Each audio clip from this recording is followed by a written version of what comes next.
बिस्मिल्लाहिर्रहमानिर्रहीम। वो नस्ल जो सन 2000 के बाद पैदा हुई और आज 23-24 साल उसकी उम्र हो चुकी है, पूरी दुनिया में ये नस्ल इंसानी तारीख की सबसे जिस्मानी तौर पर कमज़ोर, लागर और ज़हनी तौर पर नफ्सियाती मरीज़ नस्ल समझी जाती है। ये जिस दौर में बड़ी हुई है वो तारीख़ इंसानी का सबसे ज़्यादा टेक्नोलॉजी इस्तेमाल करने का दौर है, इंफॉर्मेशन एज। ये नस्ल बड़ी हुई है टेक्नोलॉजी इस्तेमाल करते हुए। इसकी दस्तरस में internet, mobile phone, tablet, TV channels और सोशल मीडिया है। इस नस्ल की तरबियत बुज़ुर्गों ने, सोशल मीडिया ने की है। पूरी दुनिया में इस नस्ल का एक ही मसला है, इनमें सब्र कम है, गुस्सा ज़्यादा है, इनकी गर्दनों में खम आ गया है। झुक कर हर वक्त मोबाइल फ़ोन इस्तेमाल करने की वजह से, हर वक्त स्क्रीन के आगे बैठकर घंटों काम करने की वजह से इनकी आंखें कमज़ोर हैं। सारा वक्त बैठकर टेक्नोलॉजी से खेलने की वजह से इनकी जिस्मानी सेहत इंतहाई नहीफ और नातमा है और इंसानी तारीख में ये नस्ल सबसे ज़्यादा वक्त ले रही है अपने पैरों पर खड़ा होने के लिए। मगरबी दुनिया में लाखों नौजवान जी जनरेशन अब वापस अपने माँ बाप के घर लौट रहे हैं क्योंकि वो बाहर की दुनिया में गुजारा नहीं कर सकते।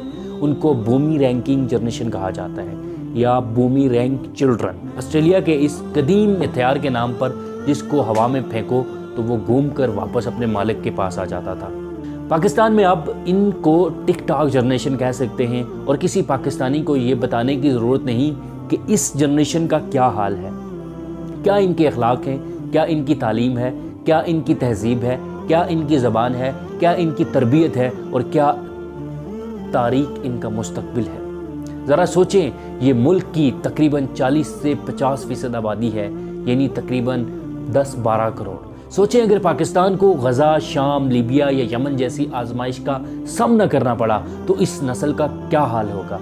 ये लकड़ी से आग नहीं जला सकते, इनको नक्शा देखकर मशरक़ व मगरब का इल्म नहीं, हथियारों का इस्तेमाल और सर्वाइवल तो छोड़ ही दें। ये धूप में आधा घंटा नहीं खड़े रह सकते, ना 5 किलोमीटर पैदल चल सकते हैं। ये नस्ल ना जिस्मानी सख्तियाँ बर्दाश्त कर सकती है, ना ही नफ्सियाती सख्तियाँ।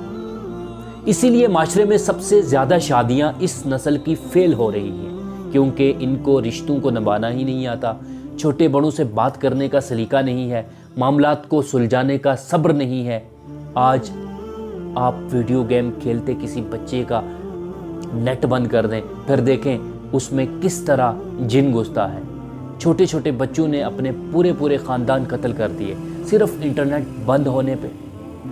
और आपको एक कमाल की बात बताएं, गज़ा में जो मुजाहिदीन इस वक्त मशरक़ वुस्ता की इतनी बड़ी ताकत और पूरी दुनिया की ताकतों को नाकू चने चबवा रहे हैं, उनका ताल्लुक भी जनरेशन जी से है। मगर गज़ा वाली वो नस्ल है जो आग और खून की भट्टी में पक कर जवान हुई है, जिसकी रातें एक राहब की तरह और जिनके दिन एक शहसवार की तरह होते हैं, जो सिर्फ इसीलिए ज़िंदगी गुजारते हैं कि मस्जिद अक्सा को यहूदियों से आज़ाद कराना है। पाकिस्तान की जनरेशन जी में कितनों की ख्वाहिश ये है कि वो बड़े होकर मस्जिद अक्सा को आज़ाद करवाएंगे या गज़वाए हिंद में शरीक होंगे, और कितनों ने इस मिशन के लिए तैयारियां की हैं। इस सवाल का जवाब इतना तकलीफ़दा और खौफनाक है कि इंसान को डर लगने लगता है कि जो नस्ल अपने किसी काम की ना हो, पाकिस्तान के किस काम की हो सकती है। ना सैयदी रसूलुल्लाह सल्लल्लाहु अलैहि वसल्लम की उम्मत के किसी काम की, फिर अल्लाह इस नस्ल को क्यों रखेगा? या अगर इस नस्ल से काम लेना चाहता है फिर इसको आग और खून की भट्टी में से गुजारेगा ताकि ये कुंदन बन सके। मौजूदा हालात में पाकिस्तानी कौम और इसकी नौजवान नस्ल किसी काम की नहीं।